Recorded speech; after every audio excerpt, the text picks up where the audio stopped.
Hey guys, today's form tip is on reverse push-ups. So I think that one of the hardest places to hit, especially on a female's body, is the back of the arm. It's one of the first places that just starts to sag and droop. And this exercise is the best thing ever for that area. So I'm gonna set you up.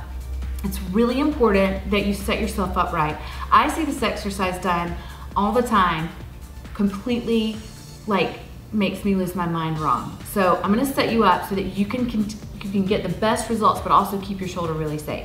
So all you do is you come down onto a mat or soft surface, and let's just take the legs out, and just should be aware of where your feet are, because I'm always about foundation first. So legs are hips distance and parallel, knees are pointing straight up. You've got 4 points of both feet in the floor, and then the knees are bent. Now it's about a 90-degree angle. So if you were in a mirror, or if you could look in a mirror, you would see that this angle is about 90 degrees. Now if you're looking straight on, that doesn't make much sense, but if you want to check yourself, and I suggest you do that, then go ahead and go to a mirror. So then take your hands under your shoulders, and then look down at your hands, make sure they're even, and that your thumbs face your feet, and your fingers are spread out wide. I want you to lift your hips up off the floor, and you're gonna feel the backs of the legs, and that's a perk. Okay, so we're gonna shift the weight now back over the heels of the hands. I want you to keep your spine neutral here. I don't want you to tuck your hips, and I don't want you to arch your back and do this. This is a huge issue and a huge problem.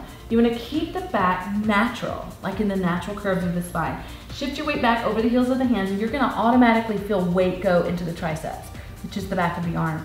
And then from there, you'll bend the elbows maybe, and press back up, and bend down. Can you see that movement? I'm sort of skimming my seat on the mat, and I'm bending my elbows straight back and up. Now here are the variations for levels. So if you maybe you have issues with your wrists, you could always make a fist. Make sure your fist stays super straight, or your wrist stays super straight. You're gonna have some padding under your hands, because this is a tough one. But if you had some issues with your wrists, you gotta make sure that you just build the strength there. So you just shift the weight back, and maybe you don't move yet. Or maybe you're not as strong in the arms, and you just need to hold isometrically. Or maybe you can only pulse just a micro bend down and up. And then as you get stronger, that range of motion increases, but nothing changes. So what you don't wanna do is drop and lift. You can see that I'm dropping through my neck, my shoulders, and lifting back up, because we don't want to build we don't want to build big necks, basically. Okay, so you want to make sure that the movement's coming from where your arm's bending. And you also don't want to drop your hips and lift your hips. That's a different exercise. It's a relevant exercise, but that's not what we're targeting when we're doing reverse push-ups. So let's set it up one more time. Legs down, knees bent, feet down, knees bent, hips down, hands under shoulders, thumbs what? Face your feet, not out to the side or not forward. Fingers aren't forward, thumbs are forward. We lift the hips up off the floor, hands are even, and we shift the weight back over the heels of the hands. So you feel that contraction in the back of the arm. And then from there, if you can move on, you'll bend and press.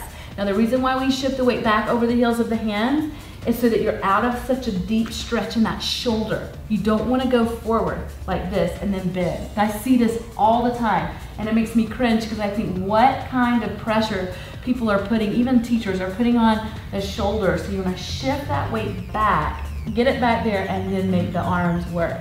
So that's your form tip. You want to change the back of your arm. This is your exercise. Tons of variations in this, but you've got to get your form first. You've got to get your foundation right. And if you want to do this with me and plenty of other exercises, then visit me at SuzanneBowenFitness.com for my streaming classes. And remember, it's always about your best and not perfection.